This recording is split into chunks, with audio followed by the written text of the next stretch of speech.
Ladies and gentlemen, welcome to the unboxing of the Apple Pencil, first generation in 2020.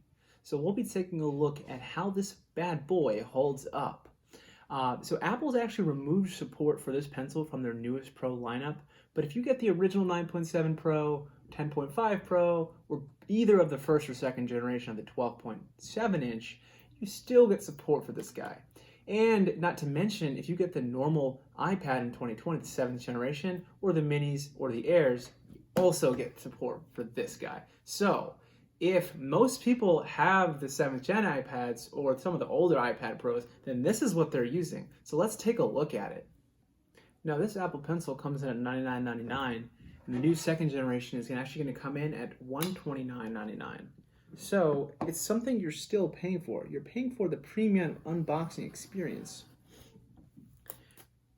Now, as someone who doesn't necessarily draw with too much of a passion, this should be sufficient for satisfying all of our drawing needs and sketching and to-do lists, so on and so forth.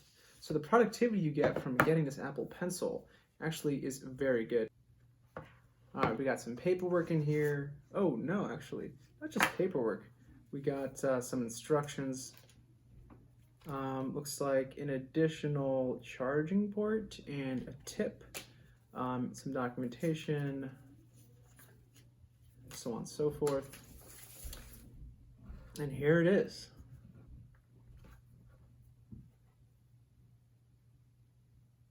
So here we have the original 9.7 inch iPad Pro, and we're basically going to take this bad boy out.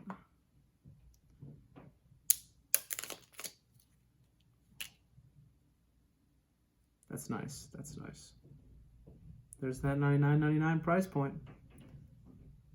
Nice solid piece of aluminum over here on the Apple Pencil logo. Looks like you can kind of, yes, this is where you're going to connect. Focus on that.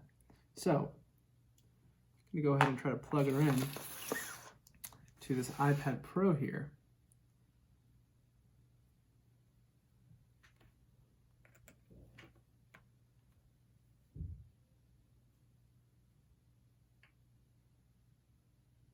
Okay, we got a Bluetooth pairing request. All right, I mean, I think that might be it. We can go into settings real quick and figure this out. Okay, we're connected.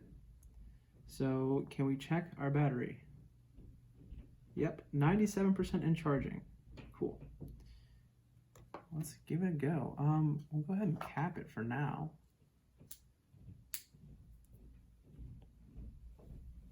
And there you go. So very touch responsive.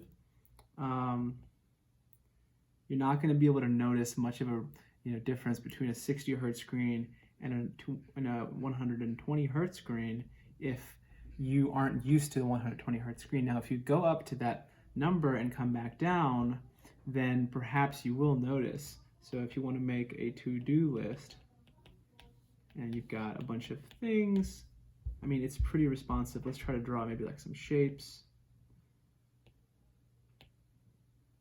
And I am not a good drawer by any means.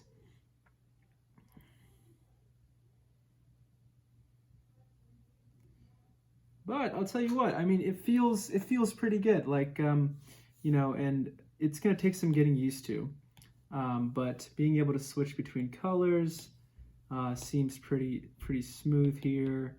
And you can notice a little bit of a delay, but in terms of professional creativity, I don't think you'd go for this anyway. So people who are using this are going to be more, casual users of the iPad. I think it's a great buy.